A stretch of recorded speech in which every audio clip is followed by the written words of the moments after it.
loss of identity. He uses it all with an eye, not only toward our children's growth, but an eye on us as mothers and our growth. For after all, we're his children as well.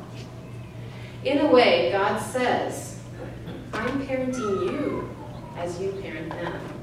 If you trust in me, lean into me, and learn from me, they will learn, your kids, to trust me and learn from me. How awesome is that? God parents us while we are parenting our kids. Through this process, if we allow it, God is intending to heal our brokenness, to clean up our sinfulness, and to make us holy and pleasing to him.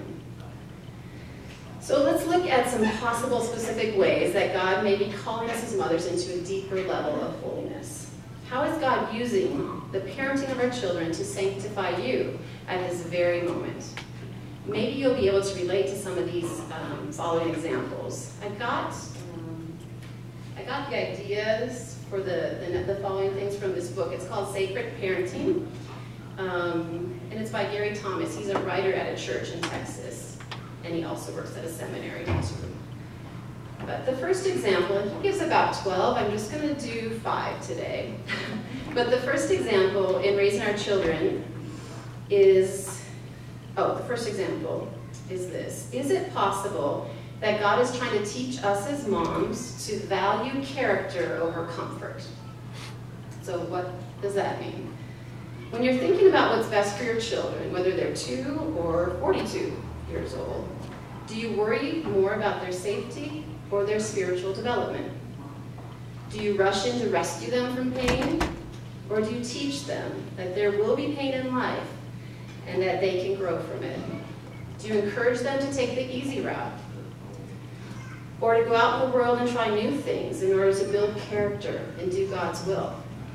In answering these questions, you may also find out whether or not you value your own safety over your own character development. If you try to keep your kids safe, maybe you're doing that so that you don't have to worry about them. It sure is hard to watch your child hurting, isn't it?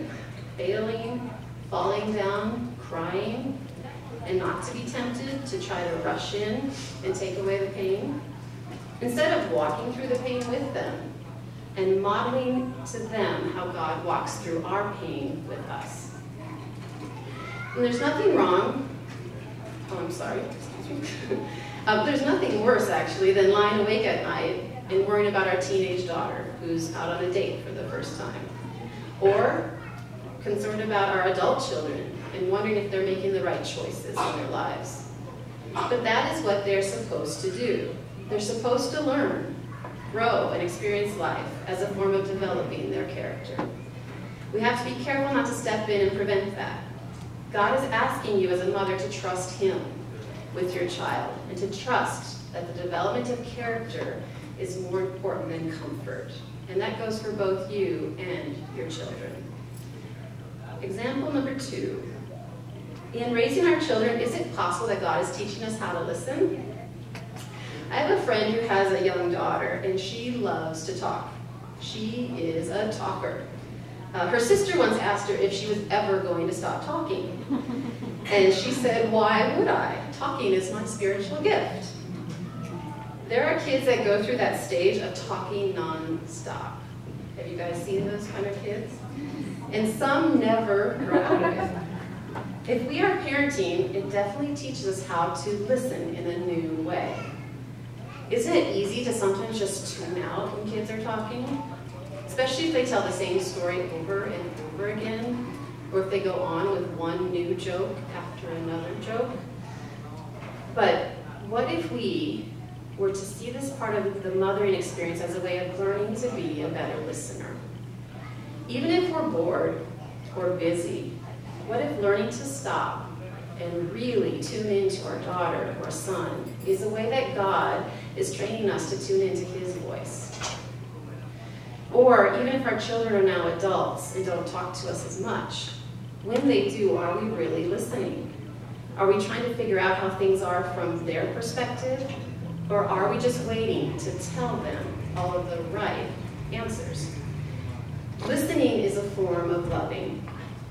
Many of us aren't good listeners. Sometimes in conversations, don't we just wait until the other person is done talking so that we can say what we want to say? I also think that we probably aren't good at listening to God in His still, small voice. It takes a lot of training and patience and persistence to listen to what God is trying to tell us before we begin telling Him all the things that we need from Him.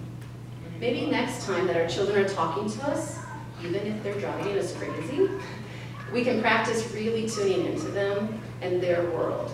And remember that this could be practice in increasing our listening skills so that the next time God is talking, we don't miss out on what He is trying to tell us. Third example of how God uses mothering for sanctification is that raising children can help us embrace God's joy. Have you ever seen a toddler on a walk with their mom, and on the other side of the street, maybe a dog is passing by? We all kind of know what happens, right? Puppy, mama puppy, right? Super excited about a dog.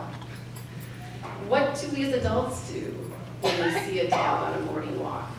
We might at best smile, but most likely we might even be irritated if we have to move out of the way for the dog. And what worse? What if the dog even tries to come up to us and lick us and smell us? No, we're not going to let that happen, right? That's an annoyance that happens in our day. Mothering small children is such a window into pure happiness, joy, and delight. I'm sure many of you can relate to that when your kids were young. This is one area that Peter and I haven't been very good at spiritually. Sorry, honey.